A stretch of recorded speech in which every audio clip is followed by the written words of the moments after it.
Sa Puerto Galera sa Oriental Mindoro, nasira ng rumaragasang tubig ang mahigit 70 bahay. Mga gumuhong putik at bato naman ang naminsala sa bayan ng Baco. Mula sa Oriental Mindoro, nakatutok live si Ian Cruz. Ian. Mel, halos balik sa normal na nga ang sitwasyon dito sa Oriental sa Mindoro matapos ang pananalasa ng bagyong Sinona, pero doon sa kalapit ito na bayan ng Baco ay baka matagalan pa bago makabangon. Balot pa rin ng putik ang malaking bahagi ng bayan ng Baco sa Oriental Mindoro matapos rumagasa ang tubig na may kasamang putik ng manalasang bagyong Nona. Ang mga palayan na balot din ng putik. Pahirapan ang biyahe sa bawat barangay. Maraming mga residente ang naghihintay pa rin ng tulong. May makikita ang mga landslide kapag tumingin naman sa Mount Halcon.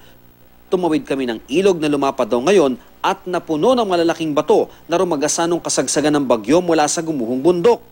Nang marating na namin ang Barangay Bayanan, tumambad ang lugar na nababalot ng buhangin, lupa at malalaking tipak ng bato.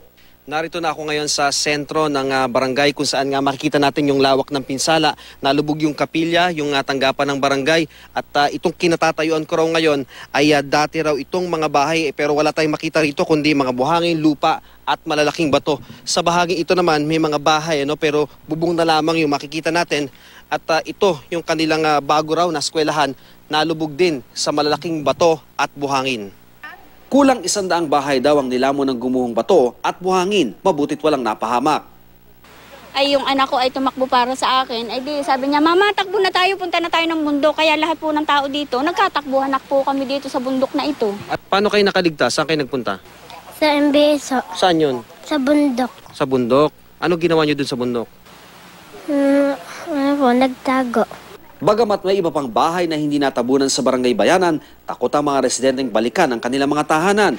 Lalo't na ibalita raw ng mga kalugar nilang katutubong mangyan na may mga bitak pa sa taas ng bundok. Ang unang-una ko pong hinihiling ay masuri ang aming kabundukan upang malaman namin kung talagang ito po ay posibilidad na gumuho. Dito sa Puerto Galera, maraming lugar din ang nagka-landslide, buti at agad ding naging passable. Sumobra naman daw ang lakas ng tubig sa dinarayong Tamaraw Falls. Ang mga nabunot na puno tumama at ikinasira ng bakal na railing sa ilalim ng talon. Sa kabuuan, 5 bahay ang nawasak, 66 naman ang bahagyang napinsala.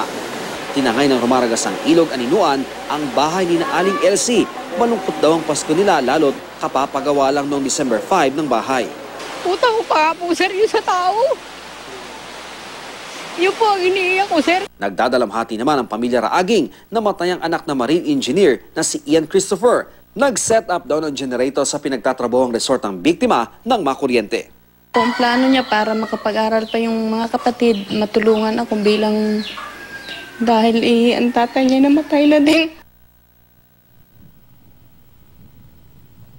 Pero sa huling talangan ng PDRRMC ay umaabot na ng 13 ang nasawi sa buong Oriental Mindoro. At yan ang latest mula rito sa Puerto Galera. Balik sa Mel. Maraming salamat sa iyo, Ian Cruz.